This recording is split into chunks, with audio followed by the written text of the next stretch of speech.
guys, it's Allie and I'm home from college for the holidays. So happy almost Christmas to everyone who celebrates that. I can't believe it's almost here. It's kind of insane. The past few months have been crazy busy and quick and just nuts, but I'm so happy to be home for the holidays and I'm so excited for Christmas.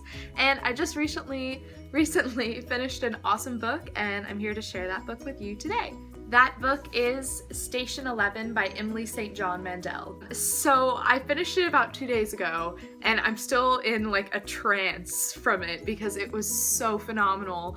And I just, after staring off into the distance for an hour, just like contemplating this book and being dazed, I went straight to the bookstore and picked up another one of her books, which I'm currently reading, and that is Last Night in Montreal. And I believe this is her debut, and it's also super good, but I'm only about 40 pages in, so I won't be premature about my judgment, but so far, A++.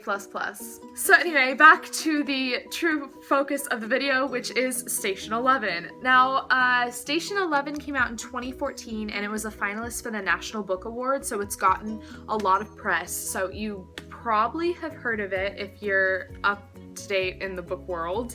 And I was just late on the bandwagon to read it. I actually got it in the mail a long time ago and I've been so busy I haven't read as much, but I finally picked it up and I'm so glad I did because seriously guys, it is incredible. So a quick explanation of the storyline of Station 11. Basically, it takes place after the collapse of civilization. Civilization has been wiped out by this plague, and it follows a bunch of different characters before the plague happened and after. So one of the storylines is Kirsten Raymond, and she's an actress in the Traveling Symphony, which is a group that does music and Shakespeare and travels around like basically what's left of the world into different little towns, and they do shows, and she's an actress in that. And then there's the story of Arthur Leander, who is a famous Hollywood actor, and his story takes place before the collapse of civilization, and it's, you know, the story of all his different wives and his climb to fame.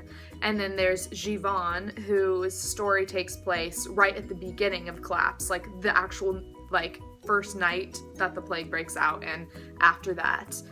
And then Arthur Leander's friend Clark, his story as well. So it's a bunch of different stories that just kind of jump flawlessly and are interwoven, and it's just, and I won't say, you know, how that plays out, but just know that it's fascinating. So I think what I mainly want to commend Emily St. John Mandel, not only for her incredible like storyline and ideas and writing and characters, but just her ability to flawlessly weave all these different tales together in a way that doesn't feel jarring. You're jumping from all these different times and settings and characters, and it just honestly just flows perfectly and it makes complete sense. And anytime you're trying to explain the synopsis of this book to anyone, they're like, oh, that seems really complicated, I don't get it. But I swear when you read it, it just flows perfectly. It's gorgeous. I think another thing that is so great about this book is the mood. It's very dark, but somehow hopeful and beautiful at the same time. It, you know, it talks about, you know, the downfall of civilization and the way we treat each other as human beings and all this dark stuff, but there's this overarching kind of amazement for what humans have accomplished and created here on Earth. You know, our technology, our communication and transportation systems, and just the relationships we have with people, and just there's this overarching sense of awe at human civilization and what we've created here, and just our interactions with one another. There's like this immense respect because all these people are looking back after the fall of civilization like, wow, look at the world and what it was like before. I mean, we had airplanes, we had little tiny computers in our hand where we could contact people at the touch of a button on the other side of the world.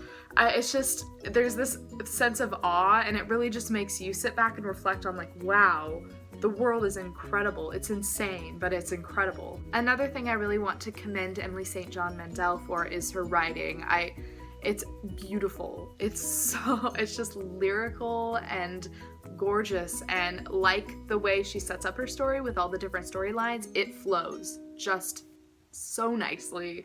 And it's a joy to read each sentence. They just feel so artfully constructed, and it feels like there's just painstaking love put into every single word she's crafted, and it's just beautiful. Anyway, so those are my thoughts on Station 11. I know it was just a love fest, but seriously, read this book. It is phenomenal.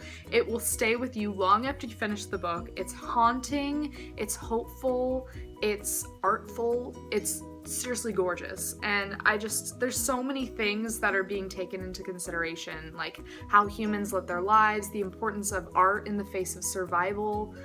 Everything in this is just, there's so much depth and complexity, but then it also flows so smoothly.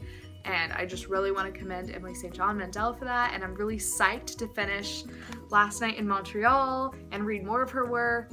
And guys, I'm super hyped on this, and I want everyone to read this book. It is awesome. 5 out of 5 stars.